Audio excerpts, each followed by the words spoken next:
अफगानिस्तान में 1992 में 2 लाख सिख और हिंदू मिलाकर के थे, आज 380 हैं। कहाँ गए बाकी के? कहाँ गए? पाकिस्तान में आजादी के वक्त 23.7% हिंदू और सिख थे, आज 1% है। कहाँ गए? क्या हो गया उनको? आज पाकिस्तान में महरंग बलोच की बैठ करके अपने लोगों को वापस मांग रही है। उनके कई लोग मर चुके हैं, फेफड़े और कलेजे कहीं और फेंक दिए गए हैं। तो इन हिंदू और सिखों के साथ क्या किया पाकिस्तान के मुसलमानों ने? मैंने कहा था ना कि सनातन धर्म में ना भगवान भगवान कहते हैं कि भगवान से ना डर, ईश्वर से ना डर, अपने कर्मा से डर। तो जो बोएगा वो तू पाएगा। तो हाँ, जिन्होंने बैन किया था, आज उनको Modi ji shut up call दे रहे हैं। ठीक है। तो कर्मा इज एक्चुअली बूमेरैंग कि आज भारत अपने गोल्डन ईरा में चल रहा है। भारत जो कभी एक खंडर हुआ करता था, और आज भारत वाकई में एक महल बन चुका है, एक खूबसूरत महल, जिसके सिविलाइजेशन को, जिसके संस्कार को, जिसकी सभ्यता को अरब जैसा देश भी फॉलो कर रहा है। और आप खुद आबू धाबी से होकर के आए हैं। दूसरी चीज़, एक साइड पे इंडिया इंडिया के जो मतलब एनालिस्ट हैं, वो ये बात करते नज़र आ रहे हैं यूएस के हवाले से। एक साइड पे हम ये देखते हैं कि चाइना बाकायदा प्रेज़ करता, तारीफ़ करता नज़र आ रहा है इंडियन टेक्नोलॉजी की, अग्नि 5 की खबरों के मुताबिक। क्या समझती हैं? चाइना के साथ भी मतलब चाइना भी किसी साज़िश का हिस्सा बन गया है या चाइना भी इंडिया के हाथों बिक गया है? क्या कहना चाहेगी इसके ऊपर? या मुझे चाइना समझ भी नहीं बिक गया या आता है। चाइना को भी मोदी जी ने खरीद लिया है? मैं पूछना चाहती हूँ कि जिस एपीजे अब्दुल कलाम को भारत का हिंदू मिसाइल मैन कहकर अपने सर मत्थे बिठाता है, उसी एपीजे अब्दुल कलाम के जनाजे की नमाज में चंद मुसलमान क्यों खड़े थे? और उसी वक्त, उसी लम्हे याकूब मेमन के जनाजे की नमाज में, एक आतंकी के जनाजे की नमाज में ठेलम ठेल और मुसलमानों का सैलाब क्यों आप आन पड़ा था? मैं पूछना चाहती हूँ तमाम मुसलमानों से कि उसामा बिन लादेन के मरने के बाद अब्दुल्ला और मुफ्ती के होते हुए भी कश्मीर में उसामा बिन लादेन जैसे आतंकी के जनाजे की नमाज क्यों पढ़ाई गई? जी तो दोस्तों, क्या आप भी मेरी तरह पाकिस्तान में पीएसएल के लिए एक्साइटेड हैं? अगर हाँ, तो आज मैं आपको एक ऐसी वेबसाइट के बारे में बताने जा रहा हूं जिस पे आप घर बैठे ना सिर्फ लाइव मैचेस देख सकते हैं, बल्कि लाइव मैचेस पर प्रेडिक्शन करके अपनी फेवरेट टीम पर प्रेडिक्शन करके पैसे भी अर्न कर सकते हैं। और इस वेबसाइट का नाम है मोस्ट बेट वेबसाइट। मोस्ट बेट एक बहुत ही रिलायबल ऐप है जिसपे आप घर बैठे ना सिर्फ लाइव मैचेस देख सकते हैं, बल्कि बहुत सारे पैसे भी अर्न कर सकते हैं। तो फिर देर किस बात की है? अभी मोस्ट बेट पे खुद को रजिस्टर करें और 250 फ्री स्पिन हासिल करें, और साथ ही साथ पहले डिपॉजिट पर आपको मिलेगा 65,000 तक का फ्री बोनस। और जीते हुए पैसों को मोस्ट बेट से आप बहुत आसानी डिपॉजिट करवा सकते हैं, जैज कैश, इजी पैसा या फिर किसी भी पाकिस्तानी बैंक अकाउंट के थ्रू। दोस्तों, आपको मोस्ट बेट वेबसाइट के बारे में सुन के कैसा लगा? अब मैं आपको यह भी बताता चलूं कि मोस्ट बेट वेबसाइट पे ना सिर्फ आपको 24 घंटे कस्टमर केयर मिलेगी, बल्कि साथ ही साथ आपको वीकली बोनस भी मिलेगा। और अब मैं आपको जिस कोड के बारे में बताने जा रहा हूं, PKTV, इस कोड को यूज करके आप 150% प्लस का बोनस भी हासिल कर सकते हैं। तो फिर देर किस बात की है? अभी जाएं, लिंक डिस्क्रिप्शन में और कमेंट बॉक्स में मौजूद है। खुद को मोस्ट बेट वेबसाइट पे रजिस्टर करें और जीतें बेशुमार पैसे। जी तो दोस्तों, मैं हूं सुहेब चौधरी और आप देख रहे हैं मेरा और आपका YouTube channel real entertainment TV. सबसे पहले आपकी मोहब्बतों का बहुत शुक्रिया कि आप मेरे काम को पसंद करते हैं, लेकिन अगर किसी ने अभी तक इस चैनल को सब्सक्राइब नहीं किया तो सब्सक्राइब कर दें ताकि हर आने वाली वीडियो आप तक पहुंच सके। आज नाजिया इलाही खान हमारे साथ मौजूद हैं और सभी लोग जानते हैं कि जब नाजिया जी मौजूद होती हैं तो कुछ ना कुछ हट के टॉपिक को डिस्कस किया जाता है, कुछ उन चीजों को डिस्कस किया जाता है जो शायद आम किसी के साथ मतलब किसी और इंसान के साथ डिस्कस करना मुश्किल होता है, उस टॉपिक पे बात करना बड़ा मुश्किल होता है। सबसे मेन चीज तो इस्लामोफोबिया के हवाले से हम बात करेंगे। यूनाइटेड नेशन में इस्लामोफोबिया के हवाले से बिल फॉरवर्ड किया गया और पहली बार शायद ऐसा हुआ कि इंडिया ने इस बिल के ऊपर वोट ही करने से इनकार कर दिया। उसकी रीजन क्या है? इंडिया के रिप्रेजेंटेटिव जो वहां पे मौजूद थी, उन्होंने बकायदा एक स्टेटमेंट दी। उन्होंने बोला किसी एक मजहब नहीं, अगर हिंदुइज्म की बात करें, बुद्धिज्म की बात करें, सिखिज्म की बात करें, सभी मजहब को हमें देखने की जरूरत होगी। इस्लामोफोबिया के साथ साथ जितने भी मजहब हैं, अगर डिस्कस करना है तो सभी को डिस्कस किया जाए। लेकिन एक और चीज जो हमने नोट की है, शट अप यूएस, ये प्रॉपर स्टेटमेंट मेरी तरफ से नहीं है, ये स्टेटमेंट है इंडिया के ज्यूरिस्ट की तरफ से, इंडियन एनालिस्ट की तरफ से, सीएए बिल के हवाले से। और बहुत बड़ी बात तो है, साथ ही साथ हैरान करने वाली बात भी है, क्योंकि इंडिया और यूएस बिजनेस पार्टनर है, बहुत बड़ी लेवल पे वो बिजनेस आपस में ट्रेड करते हैं। फिर भी जहां पे इंडिया की अपनी बात आती है, इंडिया की सिक्योरिटी की बात हो या उनके कंट्री की बात हो, वहां पे यूएस हो या मालदीव हो, वो फर्क नहीं रखते, वो बिल्कुल उसी तरीके से जवाब देते हैं। और सेकेंडली एक और चीज, चाइना बकायदा तौर पे तारीफ करता नजर आ रहा है। चाइना भी क्या किसी साजिश का हिस्सा बन गया है कि जो इंडिया की तारीफ करता नजर आ रहा है? इस चीज पर भी बात करेंगे। अस्सलाम वालेकुम नाजिया जी, कैसी हैं आप? नमस्कार, जय जय श्री राम, वालेकुम अस्सलाम। शोएब, कैसे हैं आप? नादिया जी मैं भी बेहतरीन, मैं भी बढ़िया। एक तो आपके हवाले से भी आज हम मतलब इस टॉपिक में, इस वीडियो में बात करेंगे, अगर टाइम बचा, कि इतनी एनर्जी कहाँ से आती है? आप एक दिन में मतलब अपना अदालत को, कोर्ट को भी देखती हैं, फिर अपने पार्टी के जो काम है वो भी देखती हैं, और भी इतनी वो मतलब मेन स्ट्रीम मीडिया, यूट्यूब और बहुत सी चैनल्स पे इंटरव्यू करती हैं। कहाँ से इतनी एनर्जी आती है, इसके ऊपर बात करेंगे। लेकिन सबसे पहले बताइएगा, सुपर पावर अमेरिका और शट अप अमेरिका, इसमें ये मतलब क्या आप कहना चाहेंगे? इंडिया की देखिए तरफ शोएब, से ये भारत स्टेटमेंट। देखिए देखिए शोएब, भारत जो है ना, इतना पावरफुल हो चुका है अपने हर तरीके से। इकोनॉमिक के तरीके से, डिफेंस के तरीके से, जीडीपी के तरीके से। और भारत को लीड करने वाला व्यक्ति वो खुद इतना पावरफुल है कि वो आंखों में आंखें डाल करके अपने भारत के मुद्दों पर किसी को इंटरफेयर करने मना कर सकता है। अब यूएस ने जब सीएए को लेकर के कोई टिप्पणी की है, तो पहले उनको डेटाज उठा करके देखना चाहिए था। 1991 की बात मैं बता रही हूँ कि बांग्लादेश में 22% हिंदू थे। आज कितने परसेंट है? 3.9%। कहाँ गए ये हिंदू और सिख? क्या कर दिया गया इनके साथ? क्या मार डाला गया? क्या इनका कन्वर्शन कराया गया? और कन्वर्शन कोई भी धर्म, आज मुझसे अगर कोई कराएगा तो वो जोर जबरदस्ती कराएगा, तुमसे अगर कोई कराएगा तो जोर जबरदस्ती कराएगा। तो इसका मतलब है कि बांग्लादेश के 22% हिंदुओं का कन्वर्शन जोर जबरदस्ती और तलवार की नोक पर कराया गया है। अफगानिस्तान में 1992 में 2 लाख सिख और हिंदू मिलाकर के थे। आज 380 हैं। कहाँ गए बाकी के? कहाँ गए? पाकिस्तान में आजादी के वक्त 23.7% हिंदू और सिख थे। आज 1% है। कहाँ गए? क्या हो गया उनको? आज पाकिस्तान में महरंग बलोच की बैठ करके अपने लोगों को वापस मांग रही है। उनके कई लोग मर चुके हैं, फेफड़े और कलेजे कहीं और फेंक दिए गए हैं। तो इन हिंदू और सिखों के साथ क्या किया पाकिस्तान के मुसलमानों ने? क्या किया? तो ये जानना बहुत जरूरी था। और मुझे लगता है कि मेरा भारत इतना पावरफुल है, और मेरे भारत को लीड करने वाला, मेरे भारत का नेता और सबसे बड़ा नेता, और इस पूरे युग का और इस पूरी दुनिया का की सबसे बड़ी पार्टी का नेता नरेंद्र मोदी, आंखों में आंखें डाल करके अगर शटअप कॉल दिया है तो बिल्कुल सही काम हुआ है। और हमारी छाती गर्व से चौड़ी हो रही है।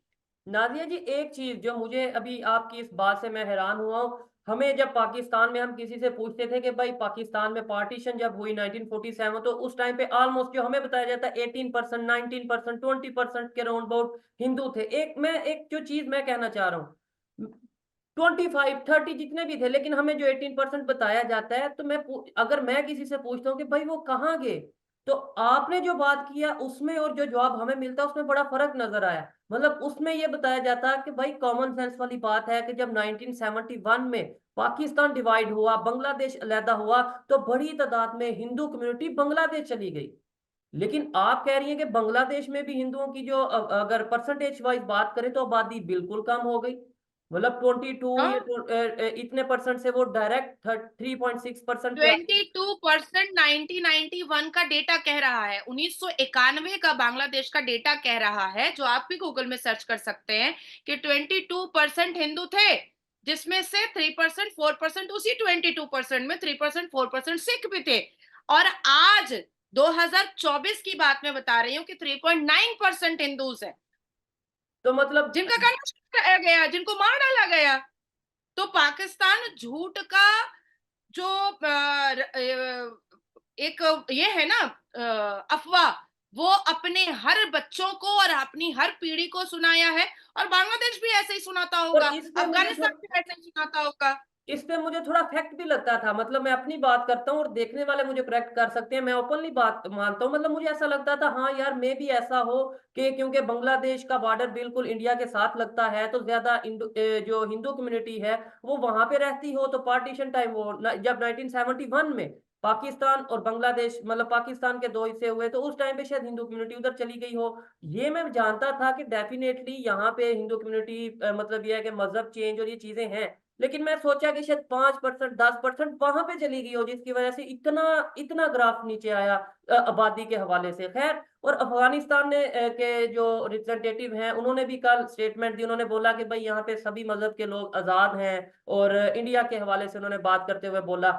नादिया जी, दूसरे नंबर पे एक और चीज है, फिर उसके बाद मेन टॉपिक पे चलेंगे जो यूनाइटेड नेशन में इस्लामोफोबिया को लेके बिल फॉरवर्ड किया गया। दूसरी चीज, एक साइड पे इंडिया इंडिया के जो मतलब एनालिस्ट हैं वो ये बात करते नजर आ रहे हैं यूएस के हवाले से, एक साइड पे हम ये देखते हैं कि चाइना बकायदा प्रेज करता, तारीफ करता नजर आ रहा है इंडियन टेक्नोलॉजी की। अग्नि 5 की खबरों के मुताबिक क्या समझती हैं, चाइना के साथ भी, मतलब चाइना भी किसी साजिश का हिस्सा बन गया है, या चाइना भी इंडिया के हाथों बिक गया है? क्या कहना चाहेगी इसके ऊपर? या मुझे चाइना समझ की नहीं मीडिया या आता है। चाइना को भी मोदी जी ने खरीद लिया है?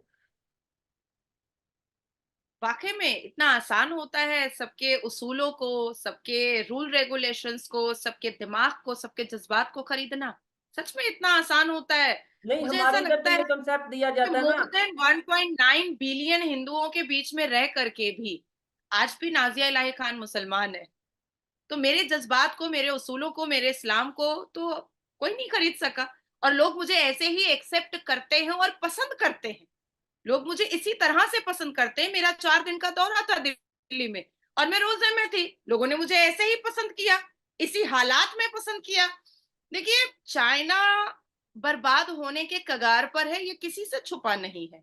चाइना ने एक एक रेजोल्यूशन निकाला कि 2029 तक वो इस्लाम नाम का कीड़ा खत्म कर देगा चाइना से।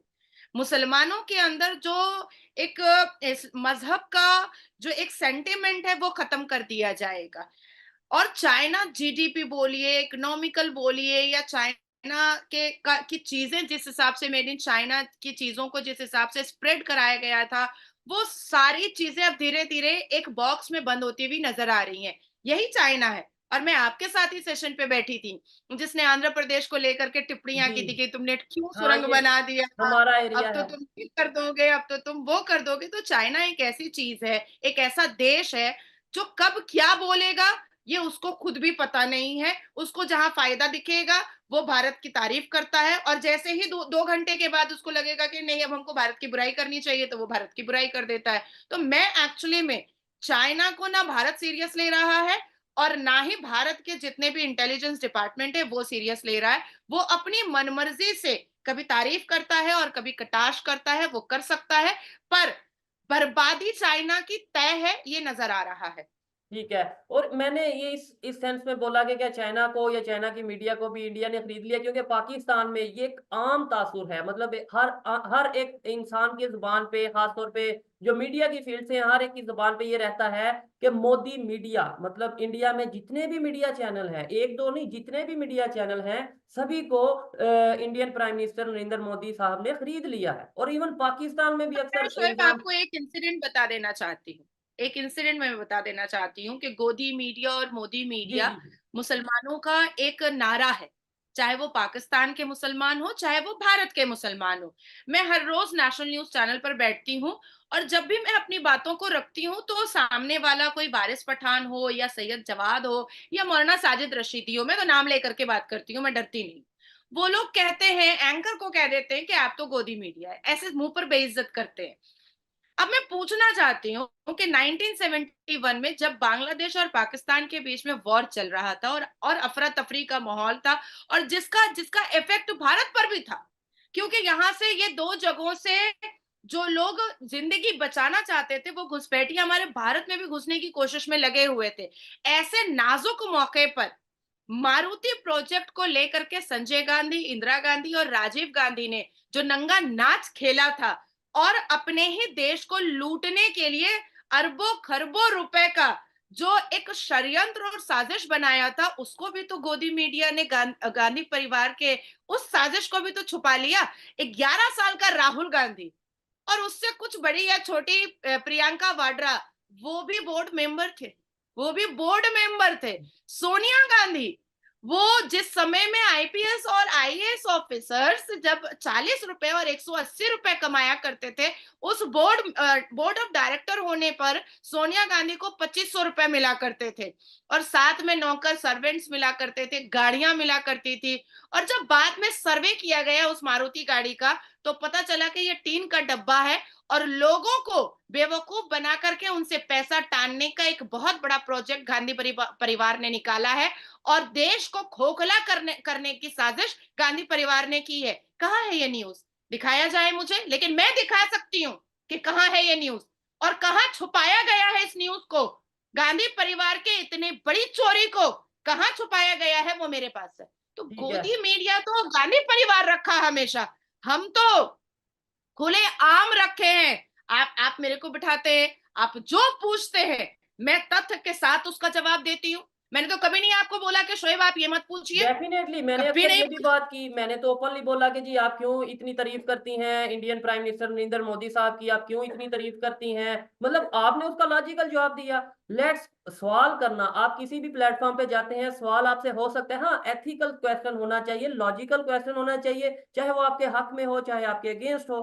लेकिन आप उसका अगर जवाब ना आए तो आप ये कह दो कि जी ये तो आपको फंडिंग है, आपको तो खरीदा गया है, तो ये समझ लें कि किसी के नॉलेज के कम होने की निशानी है, या किसी के ज़र्फ के कम होने की निशानी है, या इंसानियत कम होने की निशानी है। मतलब आपको मुझ में कोई चीज गलत नजर आती है, आप उसे डिबेट के थ्रू बात करें, इल्जाम न लगाएं। आप में या किसी में भी कोई चीज आपको लगता है कि ये गलत कर रहे हैं, तो आए हिम्मत करें। मैं तो हमेशा खास तौर पे आपके प्रोग्राम के हवाले से कहता हूं कि भाई किसी को अगर इस इंसान से, इस व्यक्ति से, इस वुमेन से कोई कोई भी इशू है, तो आए बैठे बात करें। मैं भी ये गलत हूँ, मैं खुद कहता हूँ मैं भी हाँ, नाज़िला निहान हाँ, गलत बोल रही हूँ, तो आए आप बात करें। मेरा सवाल है, उन्होंने जवाब दिया, मेरा काम है सवाल करना, उन्होंने जवाब दिया। अब वो ठीक लगे किसी को गलत लगे, तो जिसको गलत लगे वो आके विद लॉजिक गलत साबित कर दे। मैं खुद बोलूंगा, शायद नाज़िर इलाही खान भी बोले कि हाँ भाई मैं गलत साबित हो गई हूँ, मे भी ऐसा हो। तो खैर आगे बढ़ते हैं, ये तो एक टॉपिक से थोड़ा हट रहे थे।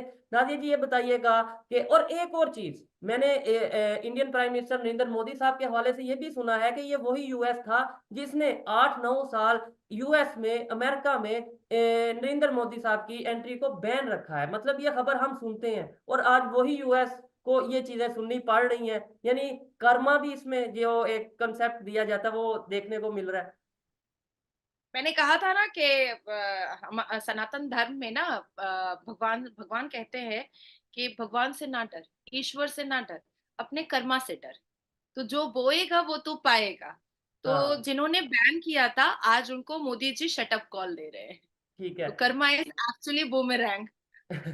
नादिया जी अब टॉपिक ये है कि इस्लामोफोबिया के हवाले से बिल फॉरवर्ड किया गया, और पहले ये होता रहा है कि इंडिया हमेशा इस बिल को सपोर्ट करता है कि भाई हाँ ठीक है, ऐसा कुछ भी नहीं होना चाहिए किसी मजहब के अगेंस्ट, या किसी मजहब को लेके इस तरीके से कुछ भी ऐसा नहीं होना चाहिए। लेकिन इस दफा उन्होंने ये बोला है कि अगर मजहब की बात करनी है, मजहब से डर की बात करनी है, या मजहब के अगेंस्ट इस तरीके से जो चीजें फैलाई जा रही हैं उसकी बात करनी है, तो वो सिर्फ एक मजहब नहीं, वो हिंदुइज्म भी होगा, फिर वो सिखिज्म, बुद्धिज्म, जैनिज्म, या जितने भी मजहब हैं उन सब के हवाले से होगा, रिलीजियस के हवाले से होगा, किसी एक के हवाले से नहीं। क्या कहना चाहेंगे इस चीज पे आप? बहुत बहुत अच्छा टॉपिक है और इस पर हम दोनों बहुत अच्छे से एक्सप्लेन मतलब बातचीत कर सकते हैं, कन्फ्रंट कर सकते हैं। देखिए, आज भारत अपने गोल्डन ईरा में चल रहा है। भारत जो कभी एक खंडर हुआ करता था, और आज भारत वाकई में एक महल बन चुका है, एक खूबसूरत महल, जिसके सिविलाइजेशन को, जिसके संस्कार को, जिसकी सभ्यता को अरब जैसा देश भी फॉलो कर रहा है। और आप खुद आबू धाबी से होकर के आए हैं। आपने तहजीब व तमद्दन, संस्कार और संस्कृति को का मिलाप होते हुए अपनी आंखों से देखा है उस मंदिर की प्राण प्रतिष्ठा के वक्त में। मुझे ऐसा लगता है शोएब के मजहब या धर्म सम्मान और इज्जत करने की चीज है, डरने की चीज नहीं है या डराने की चीज नहीं है। अगर कोई मजहब चिल्लाकर ये कहता है कि आप के धर्म को हम क्रिटिसाइज करेंगे पर आप मेरे मजहब को क्रिटिसाइज ना करें, तो ये नहीं चलेगा, ये बिल्कुल नहीं चलेगा।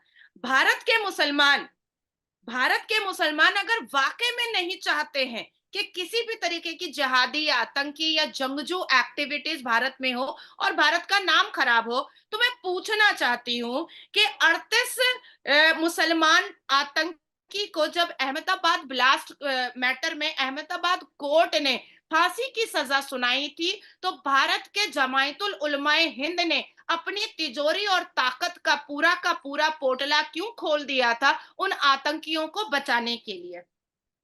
मैं पूछना चाहती हूं कि कमलेश तिवारी की हत्या जिन 5 मुसलमानों ने गला रेत करके बड़े ही दर्दनाक तरीके से किया, उन उन 5 आतंकी मर्डरर मुसलमान को बचाने के लिए जमायतुल उलमा हिंद ने अपनी तिजोरी और अपनी ताकत क्यों लगाने की कोशिश की। मैं पूछना चाहती हूं कि मेरे भारत के पार्लियामेंट पर अफजल गुरु ही क्यों हमला करता है। मैं पूछना चाहती हूं कि आफताब ही क्यों श्रद्धा की बोटियां करता है। मैं पूछना चाहती हूं कि जिस एपीजे अब्दुल कलाम को भारत का हिंदू मिसाइल मैन कहकर अपने सर मत्थे बिठाता है, उसी एपीजे अब्दुल कलाम के जनाजे की नमाज में चंद मुसलमान क्यों खड़े थे और उसी वक्त उसी लम्हे याकूब मेमन के जनाजे की नमाज में, एक आतंकी के जनाजे की नमाज में ठेलम ठेल और मुसलमानों का सैलाब क्यों आन पड़ा था। मैं पूछना चाहती हूँ तमाम मुसलमानों से कि उसामा बिन लादेन के मरने के बाद अब्दुल्ला और मुफ्ती के होते हुए भी कश्मीर में उसामा बिन लादेन जैसे आतंकी के जनाजे की नमाज क्यों पढ़ाई गई।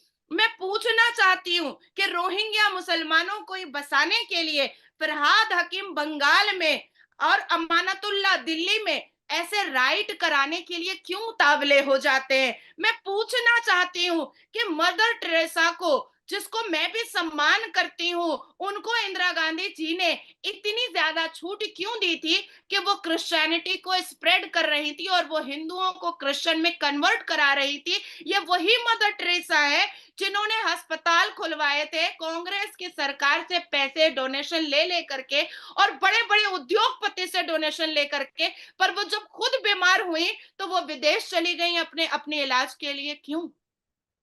मैं पूछना चाहती हूँ कि बांग्लादेश के 22% हिंदुओं का कन्वर्शन क्यों कराया गया। मैं पूछना चाहती हूँ कि अफगान के 2 लाख सिखों का और हिंदुओं का कन्वर्शन क्यों कराया गया। मैं पूछना चाहती हूँ कि 23.7% हिंदू सिखों का कन्वर्शन पाकिस्तान में क्यों कराया गया। मैं पूछना चाहती हूँ और बहुत खुले अल्फाज में पूछना चाहती हूँ कि आसिफा और बिल्किस पर छाती पीटने वाले मुसलमान, क्या श्रद्धा हमारी बेटी नहीं थी?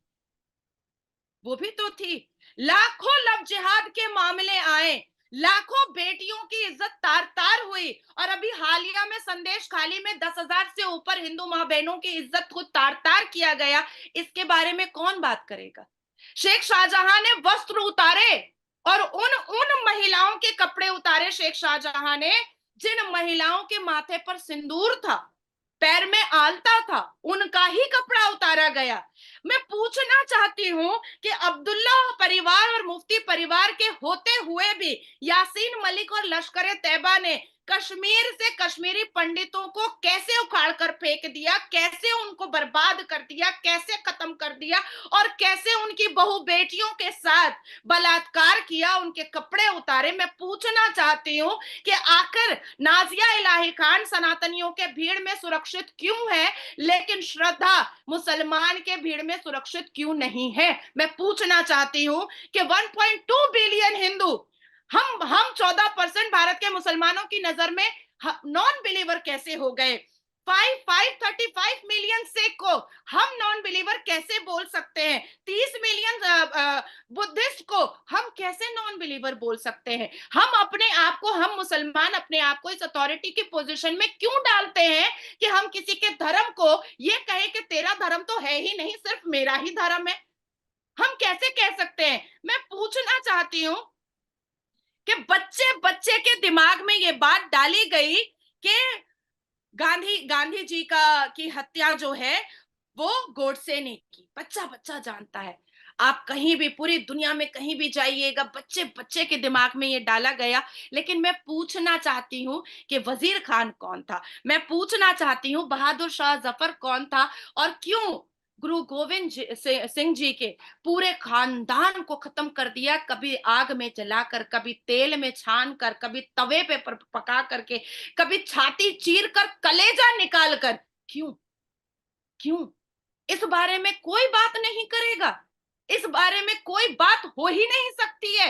वो दर्द, वो चीखें, वो खून की नदियां जो कश्मीरी पंडितों के साथ उनके ही कश्मीर में जो आतंकी नाच हुआ था, जो नंगा नाच हुआ था, वो उसके बारे में कोई बात नहीं करेगा। आज देश में सब्सिडी लेने वाले सबसे ज्यादा मुसलमान, आज इस देश भारत में भारत के प्रधानमंत्री की योजनाओं का लाभ उठाने वाले सबसे ज्यादा मुसलमान, आज इस देश के खूबसूरत सड़कों को इस्तेमाल करने वाले भी मुसलमान, आज इस देश के को तरक्की याफ्ता देख करके अपने आप में भीतर भीतर खुश होने वाले भी मुसलमान, आज इस देश में जितने भी एडुकेशन पर वर्क हो रहा है, काम हो रहा है, उस पे अपने बच्चों को आगे खड़ा करने वाले भी मुसलमान, 2 बच्चे पैदा करने वाले टैक्स दे रहे हैं, 20 बच्चे पैदा करने वाले सब्सिडी ले रहे हैं, और मुसलमान फिर भी मोदी जी को गालियां दे रहे हैं। क्यों?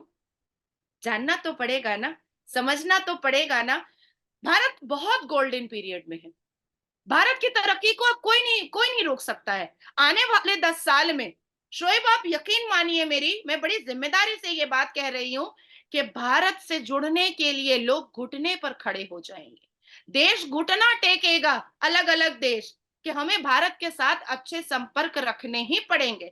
आपने मालदीव का नाम लिया, आपने यूएस के शटअप कॉल के बारे में कहा, आपने कनाडा के बारे में नहीं कहा कि आज तक मुंह छुपाते फिर रहा है। और मेरे James Bond doctor S Jaishankar ji आज भी कहते हैं दिखा प्रूफ, चल दिखा प्रूफ, और सामने पूरी दुनिया के सामने बैठकर बात करते हैं। तेरी पुलिस निज्जर को नहीं बचा सकी, तेरा सिक्योरिटी निज्जर को नहीं बचा सका, तो इसमें मेरा क्या? तो हम ऐसे हैं, हम सीना चौड़ा कर करके सामना करते हैं। आज नाजिया इलाही खान जो है ना, 50 पुलिस को लेकर के रोड पर नहीं चलती है, क्योंकि नाजिया को पता है कि वो सच के साथ खड़ी है। इसीलिए उसको छूने से पहले भी मुसलमानों को भी 10 बार सोचना पड़ेगा। मैं पूछना चाहती हूँ कि आखिर लारेब हाशमी ही क्यों एक मासूम बस कंडक्टर का गला रेतता है? ये तो पूछना पड़ेगा ना। जिस जिस इस भारत में मुसलमान को उपराष्ट्रपति बनाया गया और ना जाने कितने कितने बड़े बड़े पदों पर हामिद अंसारी साहब को बैठाया गया, फिर भी वो कैमरा के सामने कहते हैं कि भारत में मुसलमान सुरक्षित नहीं है।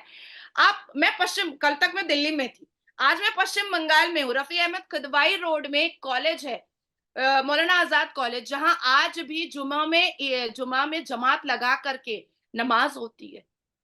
और मेरे घर से 15 मिनट के डिस्टेंस पे एक स्कूल है, चार्मिंग स्कूल, जहां जोहर की नमाज, गर्ल्स स्कूल है, जोहर की नमाज जमात खड़ी कर करके होती है। कोई मना नहीं करता है, कोई मना नहीं करता है।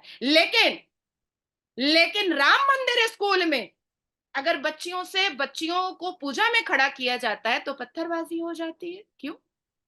क्यों? आप ईद की नमाज में जमात खड़ी करें और रोड ब्लॉक करें तो आपको पुलिस प्रोटेक्शन मिलता है कि आपके साथ कुछ गलत ना हो जाए। पर नूह और मेवात में जब शोभा यात्रा निकलती है तो आप गोलियां चलाते हैं, आप पत्थर चलाते हैं, आप हिंदू बहु बेटियों के सिंदूर पोंछते हैं, और आप चाहते हैं कि क्रिटिसिज्म तो सिर्फ मुसलमान ही करेगा, बाकी कोई नहीं करेगा। किसी भी धर्म के मानने वाले को नॉन बिलीवर बोलने से पहले हमें 1000 बार सोचना चाहिए, क्योंकि हर किसी की आस्था, हर किसी का विश्वास अपने अपने धर्म के भगवान पर होता है, हरगिज होता है, और आपको ठेस पहुंचाने का कोई हक किसी ने नहीं दिया। ऐसे ही है। और मैं ये समझता हूँ कि बहुत ही बेहतर अंदाज में ना सिर्फ क्लैरिफिकेशन दिया नाज़िया इलाही खान साहिबा ने, बल्कि बहुत से सवालात उठाए हैं। और बहुत से सवालात जहाँ पे उठाए हैं वहां पे मैं एक बात ये भी बताना चाहता हूँ कि ये वही नाज़िया इलाही खान है जिनसे इससे लास्ट प्रोग्राम या उससे पिछले प्रोग्राम में जब मुसलमानों के, चाइनीज मुस्लिम के हवाले से बात हुई, तो ओपनली इन्होंने ये बोला कि भाई मैं उनके साथ खड़ी हूँ। आज अगर कहीं पे उन्हें लगता है कि यहाँ पे ये चीज गलत है तो उन्होंने बोला कि भाई ये चीज गलत है। अब हमारा ये होता है कि हमने एक पॉइंट, एक क्लिप या एक कोई चीज उठा के ये पेंट करना होता है कि ये देखें जी ये हिंदुओं को सपोर्ट कर रही है, कर रहा है और मुस्लिम के अगेंस्ट है। जबकि बहुत सी ऐसी बातें हैं, मैं पर्सनली, क्योंकि मेरी बहुत से प्रोग्राम इनके साथ रहते हैं, बहुत से ऐसे प्रोग्राम में इन्होंने प्रॉपर ये बोला है कि भाई हम मुस्लिम के साथ खड़े हैं।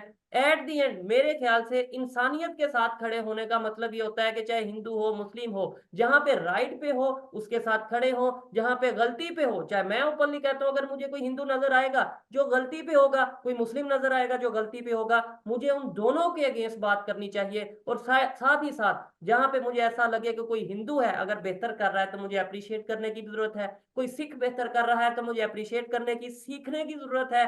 इसी तरीके से कोई मुस्लिम भी बेहतर कर रहा है तो मुझे अप्रिशिएट करने की और उसको उससे वो चीजें सीखने की जरूरत है। ये थी आज की वीडियो। आपको हमारी बातें कैसी लगी? मुझे तो ये डिबेट बहुत ही जबरदस्त लगी। आप इस हवाले से क्या कहना चाहेंगे कमेंट बॉक्स में जरूर बताइएगा। मिलते हैं नेक्स्ट वीडियो में, तब तक के लिए पीस आउट, अल्लाह हाफिज।